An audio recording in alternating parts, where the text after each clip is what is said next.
자, 편의점 욕망을 검색한 도시의 야경꾼 학습 활동으로 가보도록 하겠습니다. 자, 이 글에 나타난 소비 시절의 변천을 정리해 보자 이렇게 되어 있네요. 그래서 우리가 앞에서 봤죠? 내용을 봤고 어렵지 않게 우리가 찾아볼 수 있어 보입니다. 그렇죠? 그래서 구멍가게가 생겼고요. 슈퍼마켓, 대형 할인점, 편의점 이렇게 변화했다라는 거. 자, 그럼 변화 요인. 자, 구멍가게는 소통 공간 역할을 했다라는 거. 근데 이제 슈퍼마켓이 규모 가격으로 세력을 확장했고요. 자, 근데 이제 그러면서 구멍가게 사라졌죠. 자, 근데 슈퍼마켓도 더 큰 규모 가격으로 고개를 끄는 성공한 대형 할인점에서 밀려나고 있고 그 틈새 24시간 편의점이 구석구석에 들어서고 있다라고 이야기를 했었습니다. 자, 2번. 이 글에서는 편의점이 급속하게 성장할 수 있었던 다양한 배경을 설명하고 있다. 정리해보자 했겠죠. 그래서 편의점이 급속하게 성장할 수 있었던 배경. 첫 번째, 시간. 바로 24시간이다, 영업시간. 그쵸? 그래서 심야에도 필요한 것들을 얻을 수 있다. 자, 위치. 주로 인구가 밀집한 도심 지역에 위치해서 접근성이 높고요. 그 다음에 관리 방식. 그래서 판매와 재고를 실시간으로 파악할 수 있는 판매 정보 통합 시스템, 그렇죠? 그다음이 맞춤형 공급이 가능한 배송 시스템을 기반으로 하고 있다. 그래서 디자인은요, 환한 조명으로 소비 욕구를 자극하고 있고, 그다음에 안심시키고 치안에 도움을 주고 있다. 이렇게 우리가 볼 수 있어요. 어려운 내용은 없네요, 그렇죠? 자, 2번. 편의점에 나타난 현대인의 소통 방식의 특징. 뭔가 약간 개인화돼 있죠. 무관심의 배려라는 단어가 키워드가 나왔었습니다. 그죠? 그래서 말을 걸지 않는다라는 거. 그죠? 그다음에 효율적인 소통 이렇게 있습니다. 그러니까 효율적인 소통이다라는 것은 뭐예요? 표준화가 되어 있다는 거야. 대응 방식이. 그죠? 그리고 그러니까 표준화돼 있고 세밀하게 짜인 규칙이 있다라는 거. 자, 그래서 고객이 뭐예요? 예측할 수 있다라는 거. 그래서 편안함을 느낀다라는 거죠. 그죠? 그리고 이러한 효율적인 소통 방식은 짧은 시간에 많은 손님을 접대할 수 있게 해놨다라는 거. 자, 2번. 편의점이 현대인에게 많은 편리함을 주지만 편의점 모든 사람에게 행복을 주는 것은 아니다. 내용을 정리해보자. 그래서 이 주인에서는 이 본사가요. 거짓말했죠. 예상 매출을 부풀려서 개업을 권장했습니다. 그죠? 그래서 편의점이 지나치게 늘어나 적자를 보는 매장들이 늘어섰다라는 거. 그다음에 불공정한 계약으로 그죠? 해지하지 못해서 장사를 하는 주인들도 있다라는 거. 그다음에 이제 아르바이트하는 점원, 알바생들. 그래서 비정규직이고 그죠? 저임금으로 장시간 노동을 감당해야 된다. 그런데 다양한 업무를 수행하고 있다. 그죠? 그다음에 까다로운 손님, 그러니까 속된 말로 진상이지. 진상을 만나면 매우 곤혹스럽다라는 거. 앞의 활동 내용을 참고하여 현대 도시 문화의 바람직한 방향에 대한 나의 생각이네요.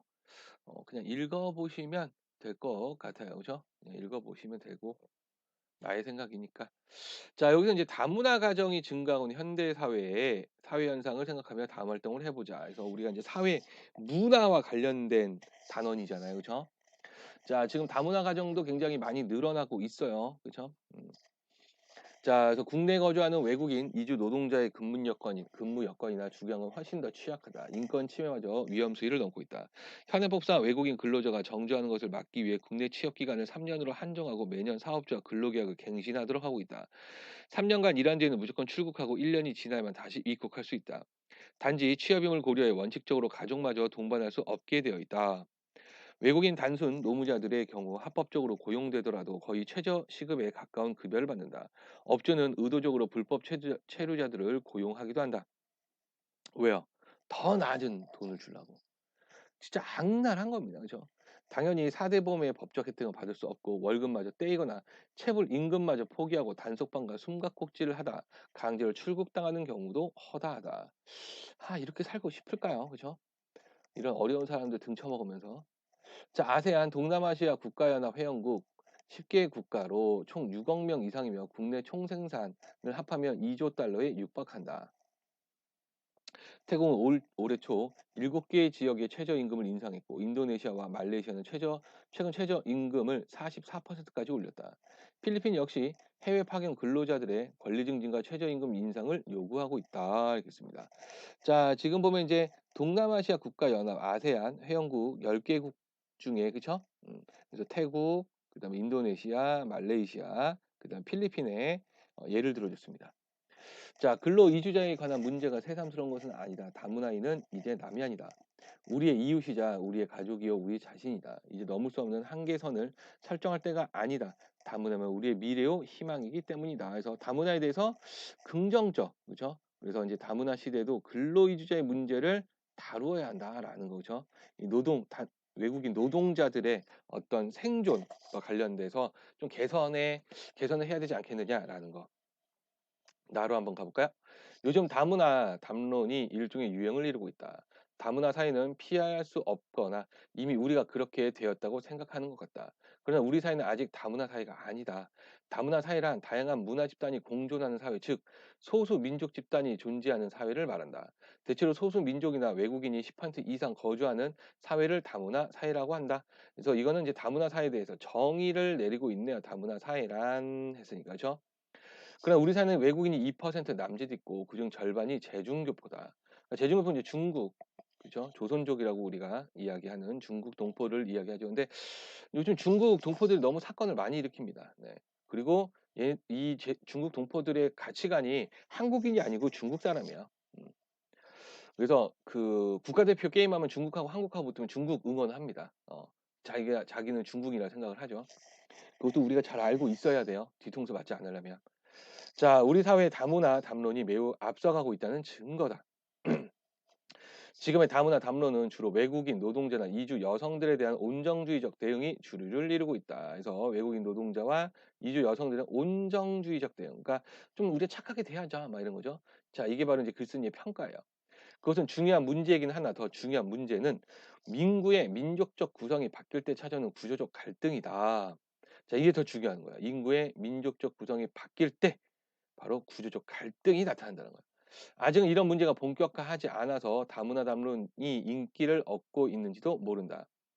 자, 이게 지금 유럽에서는 굉장히 문제가 되죠. 유럽에서 이제 이슬람, 그렇죠? 이슬람 그러니까 이슬람을 믿는 사람들 받아들였는데 이슬람 문화들이 융화되지 못하고 독자적인 문화를 만들어내면서 사회와 굉장히 갈등을 일으키게 되고 깽단도 조직하고 그러니까 국가 속에 국가가 만들어진 거예요.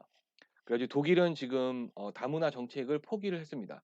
더 이상 난민을 받지 않으려고 하고 있고요. 왜냐하면 독일 사회가 굉장히 많이 혼란스러워졌어요. 그 다문화 정책에 대해 그 실패를 해서. 그래서 우리나라도 좀 잘 대응을 해야 됩니다. 지금 계속 들어오고 있긴 하는데 이슬람이 종교라는 문제가 굉장히 심각해요. 기독교하고 부딪히게 되면 엄청난 갈등을 겪게 될 거예요. 네. 다양성은 좋지만 다양할수록 더 좋은 것은 아니다. 단일 사회에서는 다양한 가치관이나 이념이 제한될 수 있고 우리 사회에 그런 약점이 있는 것도 사실이다. 그러니까 이제 단일 사회의 약점, 네. 제한될 수 있다는 거죠. 다양한 가치관이나 이념이 제한될 수 있다. 그죠? 자, 그렇다고 해도 인종 분규나 사회적 분열과 맞바꿀 수는 없다. 그래서 인종 분규, 사회적 분열 이것이 바로 다문화 사회에서 예상되는 문제점들이에요. 우리 사회가 본격적인 다문화 사회가 되리라 보지는 않지만 그런 요소는 더 많아질 것이다. 그 장단점에 잘 대비하는 것이 모두의 과제이다. 우리가 외국과 많이 교류하고 밖으로 열면 되지 일부러 한국 사회 안을 다인종 다문화로 사회로 만드는 것은 매우 위험한 일이라고 생각한다. 이렇게 습니다. 자, 이분은 일단은 다문화에 진입하지 않았다라는 거고요. 우리가 독자적으로 그죠? 가다 보면은 외국인들이 유입되는데 아직은 아니다. 아직은 다문화가 아니다라는 거서 다양성이 이제 추구 방법 마지막에 뭐야 외국과 많이 교류하고 밖으로 열면 된다라는 거죠. 그래서 굳이 일부러 먼저 어 만들 필요는 없다라고 이야기하는 거죠. 그죠? 네. 자, 그럼 다음으로 한번 가 볼까요? 글쓰기 관점을 비교해 보자라고 이야기했어요. 그래서 국내 거주하는 외국인 이주 노동자의 열악한 근무 여건, 주거 환경을 개선할 것을 주장하고 있고 다문화 사회를 긍정적으로 보고 있어요. 자, 우리 사회 다문화 담론이 지나치게 앞서가고 있다고 비판하고요. 인종 분규, 사회적 분열을 경계하고 있다라는 거. 자신의 관점 말해보시면 될 것 같고 토의해보자 됐고요.